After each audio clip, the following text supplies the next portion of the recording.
ভারত সেবাশ্রম সংঘের সন্ন্যাসী স্বামী প্রদীপ্তানন্দ বা কার্তিক মহারাজকে পদ্মশ্রী সম্মান। ঘটনায় রাজ্য রাজনীতিতে তরজা তুঙ্গে। বিজেপির সুপারিশেই কার্তিক মহারাজকে পদ্মশ্রী। বিজেপি দেখালো মাঝে মাঝে পদ্মে বিশ্রীও হয়।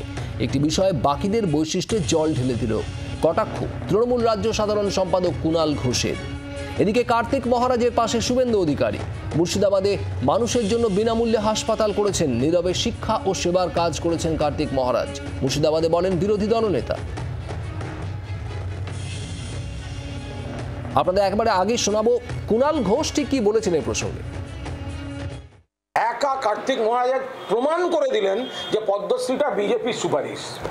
এই যে এত বড় একটা অভিযোগ আমরা করে আসছিলাম, সেটা যে কার্তিক মহারাজ তাকে দিয়ে বিজেপি প্রমাণ করে দিল যে সব সময় পদ্মের শ্রী থাকে না, মাঝে মাঝে পদ্ম বিশ্রীও হয়। তো সুতরাং সেই জায়গায় এই যে প্রশ্নগুলো, তিনি তাঁর জায়গায় সম্মানিত, তাকে যারা ভক্তি করেন, শ্রদ্ধা করেন, করুণগে যান। তো সুতরাং এই একটি দিয়ে বাকিদের গুণ বৈশিষ্ট্য সব জল ঢেলে বুঝিয়ে দিয়েছে এটা বিজেপির নিজস্ব এজেন্ডার কাজ। আর এবার আপনাদের শোনাবো রাজ্যে বিরোধী দলনেতা শুভেন্দু অধিকারী কার্তিক মহারাজের পাশে দাঁড়িয়ে কি বলেছেন। কার্তিক মহারাজ শুধুমাত্র একজন আধ্যাত্মিক নেতা নন, তিনি কতগুলো স্কুল তৈরি করেছেন কলকাতার লোকেরা আপনারা জানেন, 13টা বিদ্যালয় তৈরি করেছেন। কার্তিক মহারাজ বেলডাঙ্গাতে মুর্শিদাবাদের সাধারণ গরিব মানুষের জন্য সরকার যে চিকিৎসা দিতে পারে না, সেই চিকিৎসার জন্য সেখানে হসপিটাল তৈরি করেছে।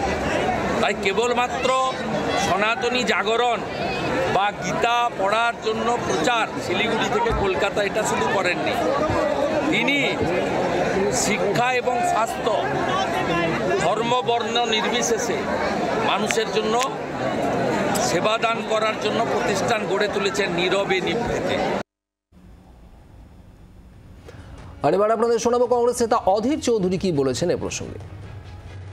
আমরা সবাই জানি যে পদ্ম পুরস্কার, পদ্মশ্রী পুরস্কার, পদ্মভূষণ পুরস্কার এগুলো গুরুত্বপূর্ণ ব্যক্তিদেরকে দেওয়া হয়, বিখ্যাত ব্যক্তিদেরকে দেওয়া হয়। এখন সরকারের মানসিকতা যদি এই হয় যে তাদের পার্টির যে নেতা তাকে পুরস্কার দিবে, তাহলে আর পদ্ম পুরস্কারের গুরুত্ব থাকবে না, এটুকু মনে করি। কারণ যাদেরকে দেওয়া হচ্ছে এগুলো ভালো করে কমিটি তো তৈরি, এগুলো দেয়, সেই কমিটিতে রাজনৈতিক প্রভাব বাড়ানো হচ্ছে, পলিটিক্যাল ইনফ্লুয়েন্স হচ্ছে।